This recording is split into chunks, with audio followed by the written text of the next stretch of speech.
comunidad se mantiene inconforme y bloquean carreteras, pues hasta dónde podrá ser. Lo único que dice el Grupo México que se va a indemnizar a quien se haya afectado, pero realmente todos somos afectados, pues son 40,000 metros cúbicos o 40 millones de litros de ácido sulfúrico, además de otros metales pesados que se requieren para Creo que la extracción del cobre. son un, eh, es un tema, es algo que no se puede indemnizar, o sea, es algo que ya no se va a poder recuperar, es muy grave realmente.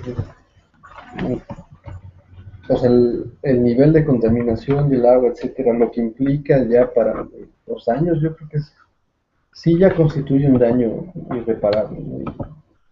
Eh,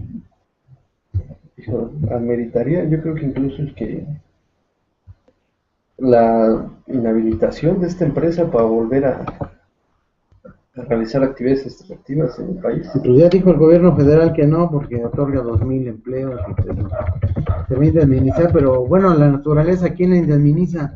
¿Dónde están esos 40,000 metros cúbicos de ácido sulfúrico y otros metales que se vertieron al río? ¿Cómo los van a recuperar o cómo le dan? Eso es algo irreparable, algo que no se repara con dinero, es el ecocidio, ¿no? Hay casos como los del compañero, de personas que han sido afectadas en su salud. Los animales, los animales, ¿quién les dice que no beban agua de ese río? También hay animales que han perecido. Los agricultores, los campesinos. Nosotros nos enteramos por la noticia, pero campesinos de la región que no tienen medio de comunicación ya regaron sus siembras con esa agua, ¿no? Con parte de esa agua y esa agua finalmente alguien la va a consumir. O sea que hay unos daños a terceros Sí. y eso no nos habla el gobierno federal. Lo único que dice es que va a indemnizar el Grupo México, pero como les decía, es Germán Larrea, uno de los hombres más influyentes en México, tiene de trabajador a nuestro presidente Enrique Peña y pues no creo que quiera sancionar el obrero al patrón, ¿no? Nunca se ha visto eso. Pero así es nuestro México, así sucede y vamos a seguir difundiendo nuestras informaciones. Bien, bueno, pues hablando, relacionando este tema con las afectaciones ambientales que se esperan con la reforma en materia de energéticos, principalmente me parece que los pueblos y comunidades indígenas van a ser los más afectados por, por estas reformas, por estas extracciones indiscriminadas, incluso por la aplicación del derecho a la consulta. Me parece que la aplicación del derecho a la consulta a nivel nacional hacia los pueblos y comunidades indígenas va a terminar siendo un elemento que va a terminar erosionando la identidad de los pueblos. Este es un tema que sí me gustaría pudiéramos debatir y platicar entre todos los que estamos aquí, porque hay quien menciona que en la experiencia latinoamericana, por ejemplo, en ciertos países como Ecuador y Bolivia, en Ecuador principalmente, que la aplicación del derecho a la consulta previa realmente ha realizado en conjunto por empresas y gobierno ha venido a erosionar la identidad de los pueblos indígenas, porque lo que pasa es que las empresas llegan a estas comunidades indígenas y para cumplir el derecho a la consulta previa, pues empiezan a jalar a ciertos miembros de la comunidad, los empiezan a becar, los empiezan a pagar ciertos estudios para que ellos puedan entender en qué consiste los procesos de extracción de petróleo, etcétera, temas muy técnicos de ingeniería, etcétera. Entonces lo que hacen estas empresas es se instalan prácticamente porque las consultas previas a comunidades indígenas pueden tardar años, ¿no? Hay casos que se han tardado hasta 15 años una consulta a una comunidad indígena.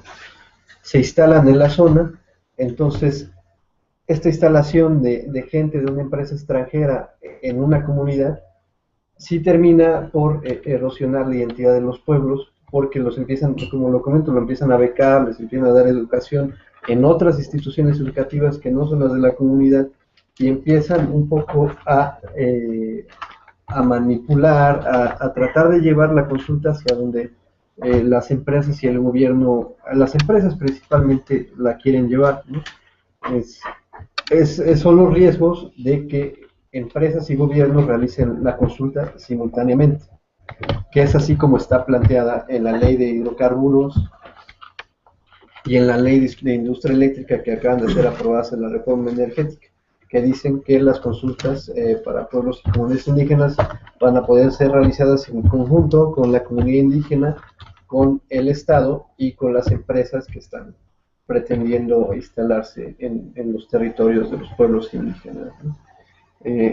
Es una paradoja porque el derecho a la consulta previa es en un inicio una forma de que los indígenas, las comunidades indígenas puedan participar en el desarrollo y puedan ellos definir, bueno, lo que dicen los convenios internacionales es que ellos puedan decidir en sus propias prioridades en materia de desarrollo, y la paradoja aquí es que la consulta en ciertos casos puede terminar por erosionar y acabar con la identidad cultural de las comunidades indígenas. Es algo que vamos a ir viendo conforme se vaya aplicando la reforma energética. Bueno, y es que la consulta tendría que ser organizada por el mismo pueblo, ¿no? No con empresas, ¿no? Porque así como lo estoy entendiendo, son juez y parte, ¿no? Ellos toman los dos partidos, se inclinan al que ellos quieran. Ellos están haciendo la consulta y ellos van a decidir. Prácticamente creo que no serviría de gran cosa, ¿no? Y más ahora con el término que le cambiaron a la Constitución, ya no es expropiación de terreno, ahora es renta temporal. Solo van a rentar temporalmente un predio, lo destruyen, lo saquean, y ya finalmente el campesino no le quitaron su terreno. Nada más se lo pidieron prestado un cachito en lo que lo acaba, ¿no? Pues sí, ya no puede regresar, ¿a qué regresaría el campesino? La ocupación temporal La ocupación temporal, renta temporal, ¿no? Sí, la figura exactamente es de ocupación temporal. Ya no tendría que regresar.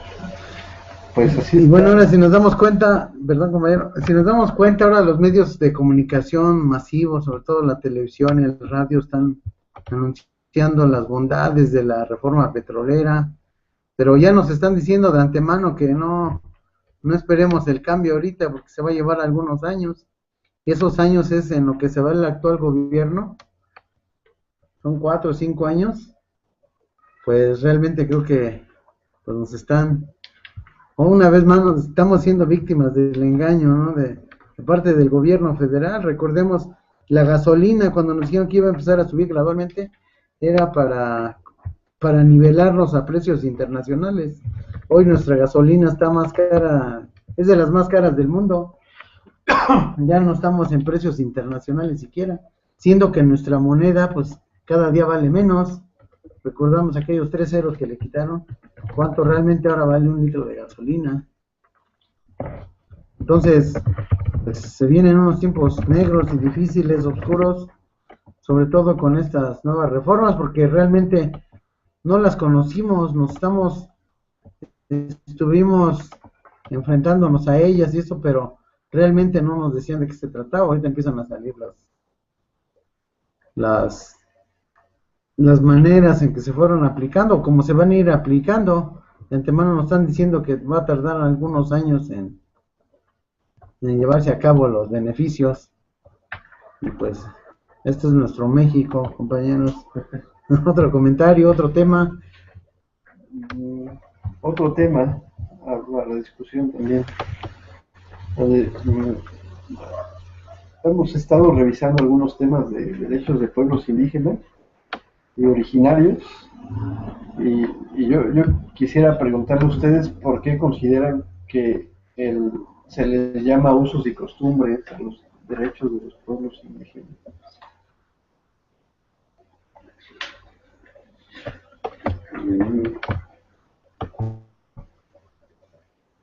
Que se le llaman usos y costumbres.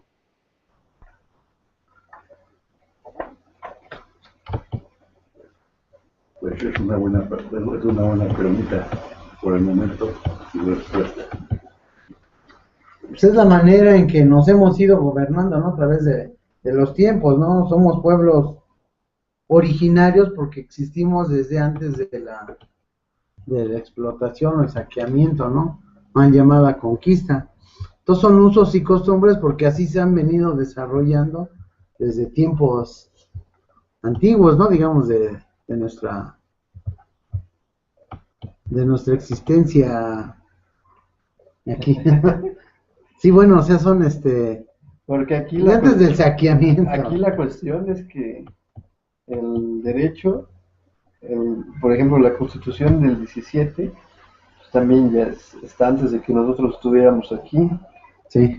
Porque el hecho de que se llame usos y costumbres puede ser que sea una forma de rebajar el nivel del derecho indígena o de pueblos originarios, al no llamarlo derecho como cualquier otro sistema normativo que existe actualmente. O sea, realmente no habría ninguna razón para llamarlo usos y costumbres, porque aquí la gente se rige por normas, igual que tiene sus propias normas en las comunidades indígenas, y es derecho. O sea, hay una autoridad que lo aplica, hay autoridades que lo obedecen, etcétera, conforme a su propia concepción de lo que es el derecho. Pero históricamente, para tratar de rebajar el nivel del derecho indígena, lo han llamado así, usos y costumbres, cuando realmente pues, es como pues, cualquier otro sistema normativo que existe en cualquier otra parte del mundo o en México. Porque también se le llama usos y costumbres porque no está escrito, pero la que esté escrito en una norma, hay países como Inglaterra que no tienen constitución escrita, como la nuestra, o como la de cualquier otro país. Ellos no tienen un documento que le llaman constitución. Y entonces, ¿cómo se rigen ellos? entonces por ley, por normas, igual que cualquier norma. Pues sí, pero no tienen un documento donde diga, esta es la ley suprema, como cualquier otro, como del sistema de derecho constitucional escrito, así como lo conocemos, pues no lo tienen tampoco. Es una cuestión interesante para analizarse pues, sí, la razón por la que se le ha decidido llamar los usos y costumbres a lo que realmente pues, es el derecho indígena, porque realmente el derecho indígena debería ser aplicado en su totalidad en las comunidades indígenas, no como forma supletoria, digamos, ¿no? Porque el Estado pues, siempre ha tratado de aglutinar todo el derecho hacia sí mismo y que solo se obedezca sus normas, en cuando hay cientos de comunidades indígenas que se han regido siempre bajo sus propias leyes y su propio derecho. Es una cuestión interesante, ¿no? a considerar ahora que estamos nosotros con este tema de los derechos de los pueblos originarios, pues qué tipo de normas o de derechos estamos construyendo y con base en qué tipo de discursos los estamos basando también para nombrar la autonomía que queremos de los pueblos. Yo creo que ninguna comunidad indígena, si vamos a alguna comunidad indígena, ninguna diría que ellos se basan en usos y costumbres. Yo creo. O sea, esos términos pueden ser acuñados por el sistema occidental y que nosotros no deberíamos de usar, ¿no? Es, por ejemplo, como eso que acuñaron de pueblos mágicos. Sí. Y todo el mundo ahora repite pueblos mágicos, ¿no? Pueblos y barrios mágicos. O sea que yo entiendo un poco que son las formas del mismo sistema para que nosotros seamos los portavoces de algo que ellos implantan, ¿no? En cierta forma. Sí. Y que nosotros deberíamos de buscar exactamente la raíz de la raíz de los términos y no usar lo que ellos usan, porque finalmente estaríamos cayendo en el sistema que nosotros mismos queremos abolir. Sí. No sé si me explique más o menos, pero sí, se por ahí va, entiende. ¿no? Sí, sí, por ahí va la idea. Y es nada más con esta cuestión de usos y costumbres, pero sí va un poco más allá también con otros temas, ¿no? Con los temas que tienen que ver con la autonomía de pueblos indígenas, etcétera. Mm, la autonomía de los pueblos indígenas implica que ellos tienen toda la capacidad de decidir en sus territorios conforme a sus propias normas. Leyes, normas y derechos, normas y derechos, como siempre se han regido. Supongo que sí debe haber un diálogo intercultural para eliminar ciertas, no imponer, pero sí tratar de disminuir cuestiones que pueden ir en contra de derechos que consideramos derechos humanos, como el machismo, etcétera, la violencia entre la mujer, que sí existe en las comunidades indígenas, pero eso no implica que podamos imponer como occidentales a los indígenas que hagan eso así de golpe, ¿no? Sino se logra en un diálogo entre iguales. O sea, realmente, si se hubiera hecho las reformas, cumplido los acuerdos de San Andrés, como se plantearon desde su momento, pues era una relación de iguales entre comunidades indígenas y el resto de la sociedad, ¿no? O sea, y todos juntos, incluso hay quien plantea que lo que buscan las comunidades indígenas no es un movimiento tampoco subversivo, porque muchos lo plantean así, que si hay autonomía se acaba el Estado, ¿no? Y ya no, y va a ser un caos y demás. Pero realmente si uno se fija bien en los discursos indígenas, incluso desde el zapatismo, pues es realmente nada más buscan el reconocimiento dentro del Estado mexicano. Se siguen considerando mexicanos, todos los indígenas en gran medida se consideran parte de una nación. El zapatismo pues, siempre partió de esa premisa, ¿no? De la cuestión nacional, de ser mexicano. Ellos siempre entonan el himno nacional y el himno zapatista cuando están en un acto público. Que son cuestiones importantes a considerar ahora que estamos entrando en un proceso de intentar construir autonomía y pueblos originarios del Distrito Federal, que sí es una cantidad bastante considerable de personas, más de 1 millón de habitantes del Distrito Federal son considerados dentro de los pueblos originarios del Distrito Federal. Más de 1 millón regados por toda la ciudad. Pues a mí se me hace un tema interesante y muy profundo porque yo el otro día comentaba, pues, en una cierta analogía de la justicia, cuando la gente muy preparada en la Cámara de Senadores y los diputados y los que tienen maestrías y tienen muchos estudios hacen una ley. Pero yéndome al extremo, si esa ley la debe de acatar un animal, ¿no? Alguien que no sabe, o sea, no le pueden aplicar la pena de muerte por hacer algo que no conoce. O sea, es que el otro día estaba comentando un libro que quizás lo conozcan, se llama El extranjero, de Albert Camus.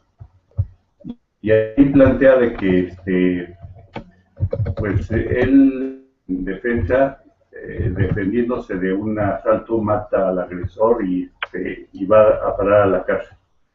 Pero es un tipo muy introvertido y callado y raro, ¿no? Ante la sociedad. Y entonces la justicia empieza más a actuar por cómo es y cómo se comporta, ¿no? Más allá del hecho del crimen que cometió en defensa propia. Y creo que, a ver si no me desvío mucho, pero esto de la autonomía tiene que ver con que la lucha con eso de que homogénea, ¿no? Que pues acá tenemos una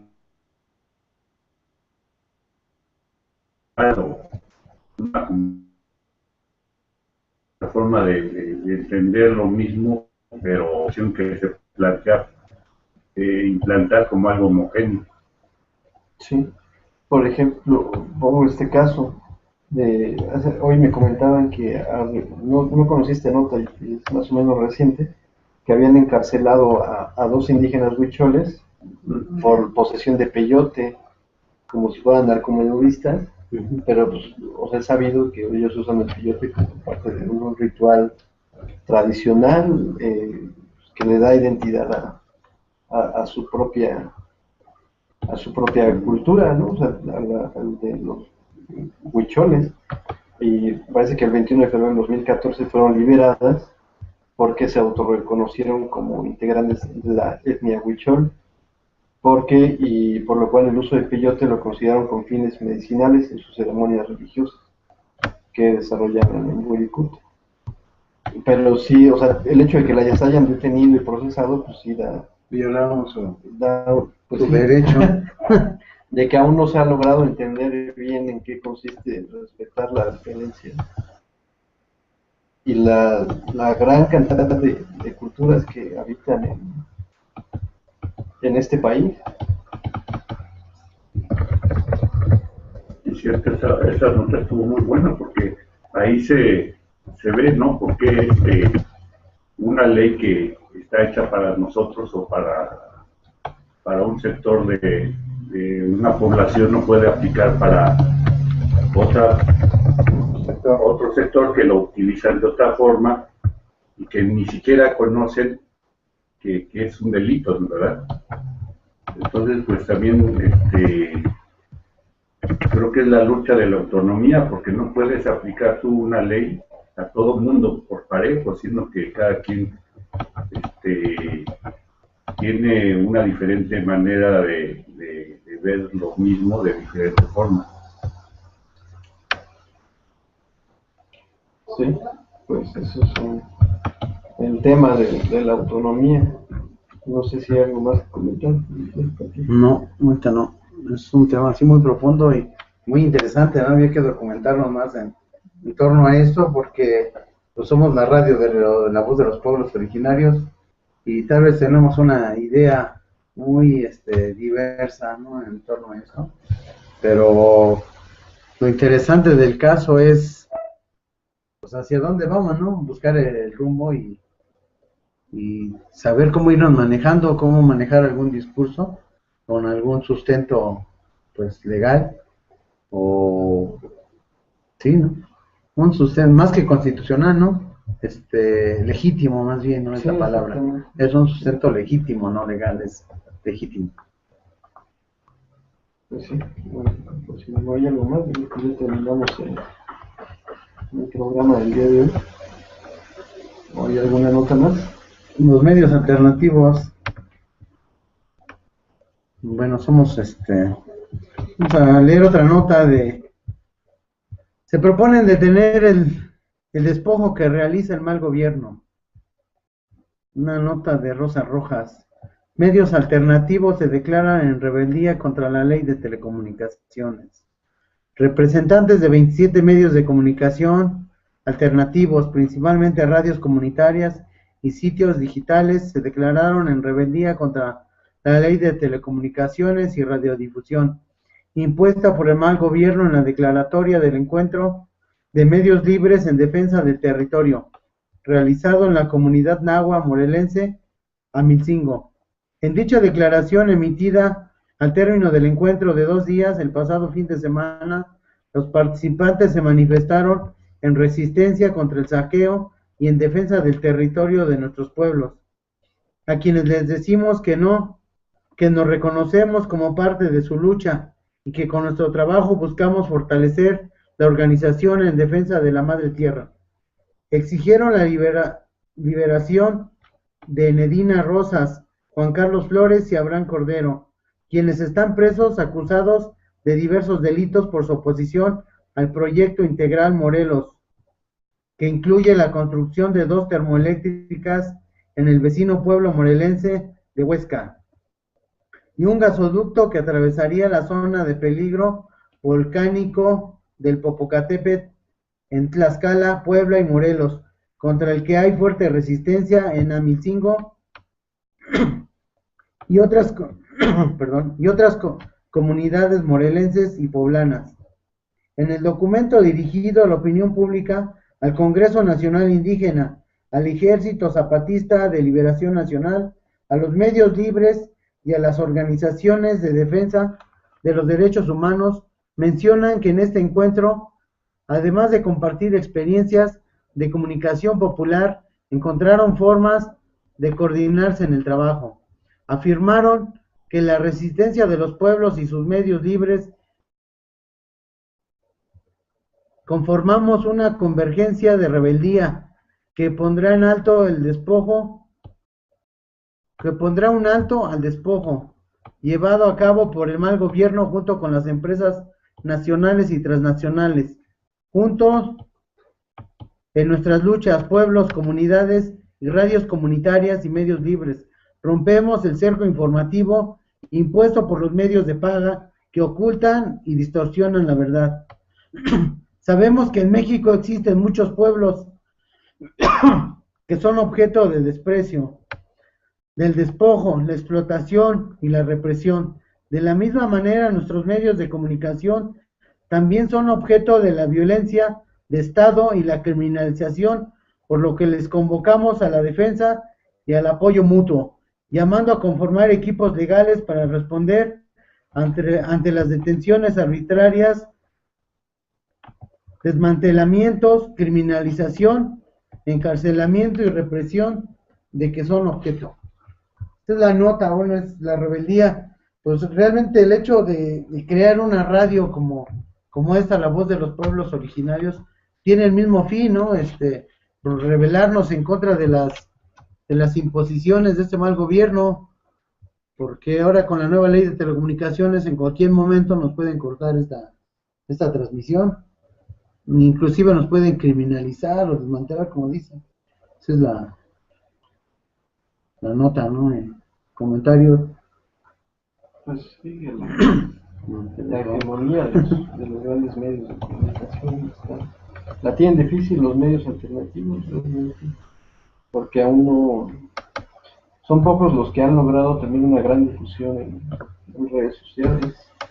Casi todos son muy locales, muy pequeños aún, para contrarrestar el poder de la televisión. Y bueno, últimamente las redes sociales también se han llenado de contenido muy malo. A veces luego sí veo mi página de inicio de Facebook y ya lo veo casi como la televisión.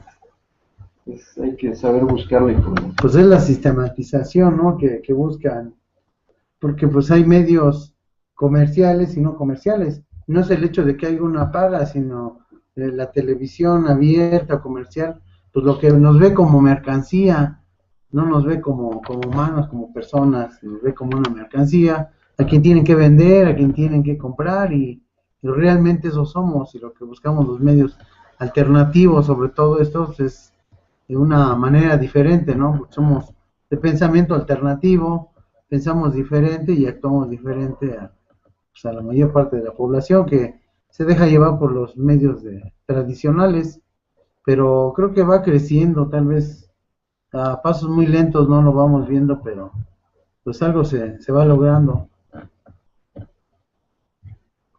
Comentarios. Bueno, yo el año pasado leí una nota de algún periódico que decía, el título era Estados Unidos va hacia el fascismo. O sea, Estados Unidos está encaminado ya hacia el fascismo. Y bueno, la leí y me gustó, pero también pensé aquí en México, ¿no? Que tendríamos que irnos acostumbrando más a entender qué es el fascismo.